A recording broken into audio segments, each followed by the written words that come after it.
പരീശന്മാർക്ക് വളരെയധികം ദൈവവചന ജ്ഞാനം ഉണ്ടായിരുന്നു. ആത്മീയ വളർച്ചയെന്ന് പറഞ്ഞാൽ അതല്ല. അത് ദൈവവചനത്തെ രേഖപ്പെടുത്തിയിരിക്കുന്ന നമ്മളെ ഇത് പഠിപ്പിക്കാനാണ്. വചനത്തിലെ എല്ലാ കാര്യവും നിങ്ങൾക്കറിയാമെങ്കിലും നിങ്ങൾ നരകത്തിലേക്ക് പോകാം. ലൂക്കോസ് 23 യേശു പരീശന്മാരോട് പറഞ്ഞെന്താ? നരകവിധിയിൽ നിന്ന് നിങ്ങൾ എങ്ങനെ ഒഴിഞ്ഞു പോകും? ആരോടാണത് പറഞ്ഞത്? ആ സമയത്ത് ഈ ലോകത്തിലുള്ള ആരെക്കാളും കൂടുതൽ ദൈവവചനം അറിയാവുന്നവരോട്. ക്രൂശിൻ്റെ ചുവട്ടിൽ നിന്ന് ആ റോമാ പട്ടാളക്കാരൻ അവൻ പറഞ്ഞു ഇവൻ ദൈവപുത്രനാണ്. അവന് വേദപുസ്തകത്തിൻ്റെ ABCD അറിയില്ല. അതുകൊണ്ട് ഇത് ദൈവവചന ജ്ഞാനമല്ല. ദൈവവചനം അറിയുന്നത് വളരെ പ്രധാനപ്പെട്ടതാണ്. ഞാൻ 64 കൊല്ലമായിട്ട് ദൈവവചനം പഠിക്കുന്നു. അതെൻ്റെ ജീവിതത്തെ തന്നെ മാറ്റി. ഞാൻ ചിന്തിക്കും നമ്മളെല്ലാവരും ദൈവവചനം പഠിക്കണം. ഞാൻ അതേപ്പറ്റി പിന്നീട് പറയാം. എന്നാൽ ഞാൻ നിങ്ങളോട് പറയാൻ ശ്രമിക്കുന്നത്, പരീശന്മാർക്കുണ്ടായിരുന്ന വെറും ദൈവവചനത്തിൻ്റെ അറിവായിരുന്നു. അവർ ദൈവവചനം പഠിച്ചു. എന്നിട്ട് യേശുവിനെ നോക്കിയിട്ട് അവർ പറഞ്ഞു ഇവൻ ഭൂതങ്ങളുടെ തലവനാണ്.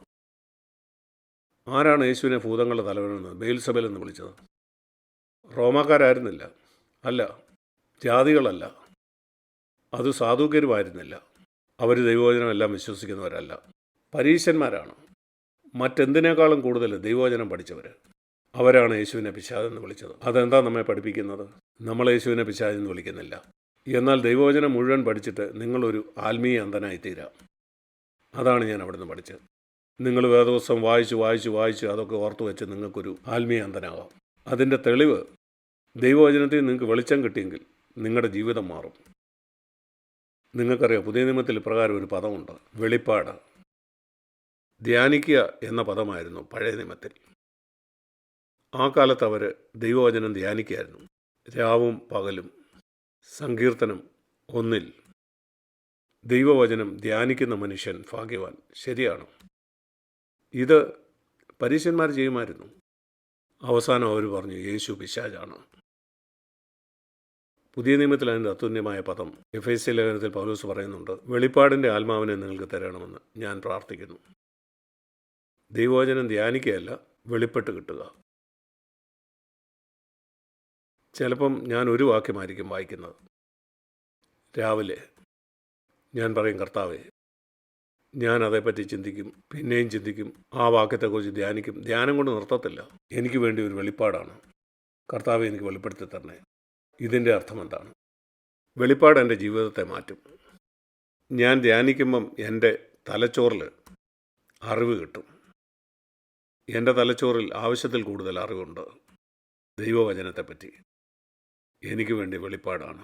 എനിക്കെങ്ങനെ മനസ്സിലാകും ഞാൻ ദൈവത്തിൻ്റെ വചനം ധ്യാനിക്കുകയാണോ, കാണാതെ പഠിക്കുകയാണോ, അതോ എനിക്ക് വെളിപ്പാട് കിട്ടുന്നുണ്ടോ? നിങ്ങൾ ദൈവവചനം കാണാതെ പഠിച്ചുകൊണ്ട് നിങ്ങളുടെ ജീവിതം മാറുകയില്ല. വെളിപ്പാട് നിങ്ങളുടെ ജീവിതം മാറ്റും. ദൈവവചനത്തെപ്പറ്റി എനിക്ക് കിട്ടുന്ന വെളിപ്പാട്. നമുക്ക് ലൂക്കോസ് 14 മടങ്ങി വരാം. എൻ്റെ ജീവിതത്തിൽ ആത്മീയ വളർച്ച ഉണ്ടാകണമെങ്കിൽ എൻ്റെ അടിസ്ഥാനം ശരിയായിരിക്കണം. അടിസ്ഥാനമെന്ന് പറഞ്ഞാൽ ലൂക്കോസ് 14:26 ഇത് എത്ര പ്രാവശ്യം പറയാൻ എനിക്ക് മടിയില്ല. പകയ്ക്കുക എന്ന പദമാണ് യേശു പറഞ്ഞത്. ആരെയൊക്കെ? അപ്പനെയും അമ്മയും ഭാര്യയും മക്കളെയും സഹോദരി സഹോദരന്മാരെയും തൻ്റെ സ്വന്തം ജീവനെ കൂടെ. ഞാൻ ചിന്തിച്ച് മറ്റു വാക്യങ്ങളുമായി ചേർത്ത് വായിക്കുമ്പോൾ കർത്താവ് നിങ്ങളെ സ്നേഹിച്ച പോലെ തന്നെ നിങ്ങളുടെ ഭാര്യമാരെ സ്നേഹിക്കാനാണ് അവിടെ പറയുന്നത്. ഇത് തമ്മിൽ എന്തെങ്കിലും വൈരുദ്ധ്യമുണ്ടോ? ഇതിൻ്റെ അർത്ഥം എന്താണ്? ഇതിൻ്റെ അർത്ഥം ക്രിസ്തുവിനോടുള്ള എൻ്റെ സ്നേഹത്തെ മറ്റുള്ളവരോടുള്ള സ്നേഹവുമായി തട്ടിച്ചു നോക്കുമ്പോൾ അത് വളരെ വളരെ കുറഞ്ഞ അളവിലായിരിക്കണം. അതേതാണ്ട് ഇതുപോലാണ്. ശക്തമായ വെളിച്ചവും മങ്ങിയ വെളിച്ചം പോലെ. ഇത് കാണിക്കാനായിട്ട് ഞാൻ സാധാരണ പറയുന്ന ഉദാഹരണമുണ്ട്. ക്രിസ്തുവിനോടുള്ള നമ്മുടെ സ്നേഹം പകൽ സമയത്തെ സൂര്യൻ്റെ വെളിച്ചം പോലെ ആയിരിക്കണം. രാത്രിയിൽ നിങ്ങൾക്ക് നക്ഷത്രങ്ങളെ കാണാം. നക്ഷത്രങ്ങൾക്കും വെളിച്ചമുണ്ട്. ഇതുപോലെ ആയിരിക്കണം നമ്മുടെ മാതാപിതാക്കളോടും ഭാര്യയോടും മക്കളോടും ഒക്കെ ഉള്ള സ്നേഹം. ഈ നക്ഷത്രങ്ങളെ പോലെ അവരോട് സ്നേഹം ഉണ്ടായിരിക്കണം. ആ വെളിച്ചം നക്ഷത്രങ്ങളുടെ വെളിച്ചം പോലെ ആയിരിക്കണം.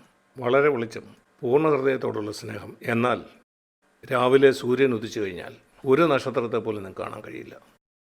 എല്ലാ നക്ഷത്രവും അപ്രത്യക്ഷമാവും. അത് അവിടെ തന്നെ ഉണ്ട്. എന്നാൽ സൂര്യൻ്റെ വെളിച്ചത്തിൽ അത് നിങ്ങൾക്ക് കാണാൻ കഴിയുകയില്ല. അതാണ് ഈ വാക്യത്തിൻ്റെ അർത്ഥം. ആ നക്ഷത്രത്തിൻ്റെ വെളിച്ചം മങ്ങിപ്പോയി. ഇതുപോലെ തന്നെയാണ് നിങ്ങളുടെ ബന്ധുക്കളോടുള്ള സ്നേഹം ഒരു പക പോലാകുന്നു. നിങ്ങളവരെ പായിക്കുന്നില്ല. എന്നാൽ ക്രിസ്തുവിനോടുള്ള സ്നേഹം അത്ര പ്രകാശമായതുകൊണ്ട് മറ്റ് സ്നേഹങ്ങളൊക്കെ ഏതാണ്ട് അപ്രത്യക്ഷമാകും. ഇപ്രകാരം ഒരു സ്നേഹം നിങ്ങൾക്കുണ്ടെങ്കിൽ ഞാൻ ക്രിസ്തുവിൻ്റെ നാമത്തെ നിങ്ങളോട് പറയാം. ഞാനത് എൻ്റെ ജീവിതത്തിൽ തെളിയിച്ചിട്ടുണ്ട്. നിങ്ങളവരെ കൂടുതൽ സ്നേഹിക്കും. ഇപ്പം നിങ്ങളുടെ ഭാര്യയെ നിങ്ങൾ സ്നേഹിക്കുന്നതിൽ വളരെയധികം നിങ്ങൾ സ്നേഹിക്കും. നിങ്ങളുടെ കുഞ്ഞുങ്ങളെ നിങ്ങൾ കൂടുതൽ സ്നേഹിക്കും. നിങ്ങൾ മറ്റുള്ളവരെയും കൂടുതൽ സ്നേഹിക്കും. നിങ്ങൾ ഒന്നാമത് ക്രിസ്തുവിനെ സ്നേഹിക്കുന്നവനാണെങ്കിൽ. ക്രിസ്തുവിനെ സ്നേഹിക്കാതെ തങ്ങളുടെ പ്രിയപ്പെട്ടവരെ ആരാണ് സ്നേഹിക്കുന്നത്? ചില വർഷം കഴിയുമ്പോൾ നിങ്ങളവരെ വെറുക്കും. തങ്ങളുടെ ബന്ധുക്കളോട് പോരടിക്കുന്ന അനേകരുണ്ട്. അവർക്കെതിരെ കേസ് കൊടുക്കുന്നവർ ക്രിസ്ത്യാനികൾ പോലും.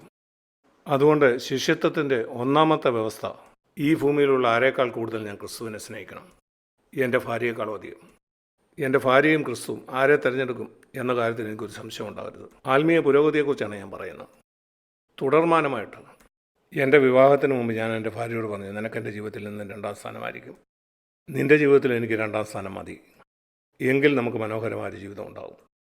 മനോഹരമായൊരു ജീവിതമായിരുന്നു ഞങ്ങൾക്കുണ്ടായിരുന്നത്. കാരണം ഞങ്ങൾ തമ്മിൽ 2ാം സ്ഥാനമാണ് കൊടുത്തത്. ക്രിസ്തു ആയിരുന്നു ഒന്നാമത്. മറ്റൊരു വാക്കിൽ യേശു എന്നോട് ഒരു കാര്യം ചെയ്യാൻ പറയുന്നു. എൻ്റെ ഭാര്യയ്ക്ക് അത് ഇഷ്ടമല്ലെങ്കിലും യേശു പറഞ്ഞത് തന്നെ ഞാൻ ചെയ്യും. നിനക്കും ഇതേ മനോഭാവമായിരിക്കണം. അതിൻ്റെ ഫലം ഇതാണ്.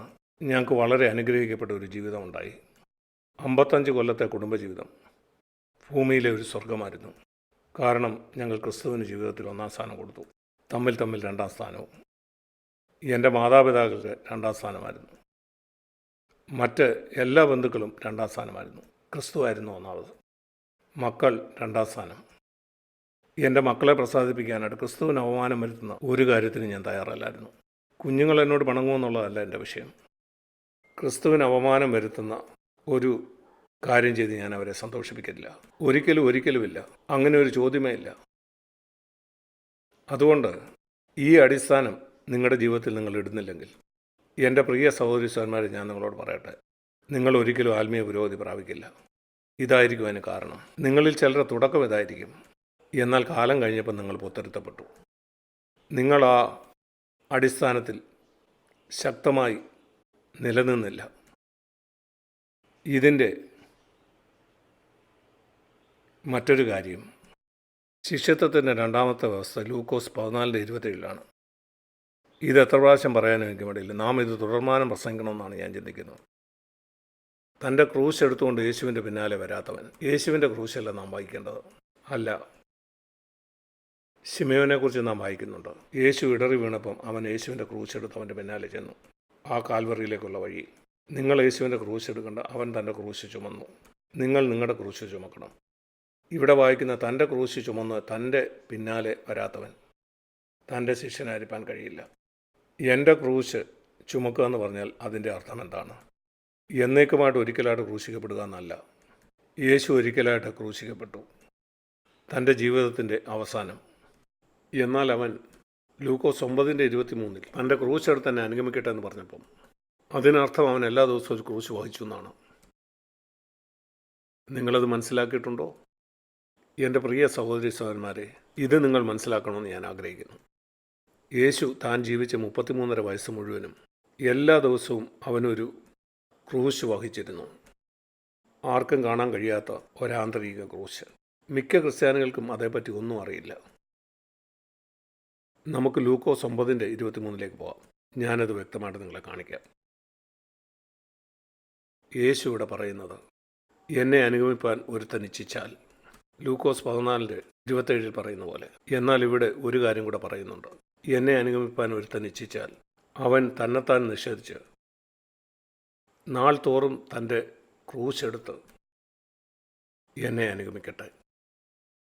ഇവിടെ 2 പദങ്ങൾ കൂടി കൂട്ടിച്ചേർത്തിട്ടുണ്ട്. അത് ലൂക്കോസ് 14 നാം കാണുന്നില്ല. തന്നെത്താൻ നിഷേധിക്കുക, ഞാൻ എന്നോട് തന്നെ ഇല്ല എന്ന് പറയുക, എന്നിട്ട് അതേ എന്ന് കർത്താവിനോട് പറയുക. അങ്ങനെ എല്ലാ ദിവസവും എൻ്റെ ക്രൂശെടുത്ത് അവനെ അനുഗമിക്കണം. ഇതാണ് ആത്മീയ വളർച്ചയുടെ പാത.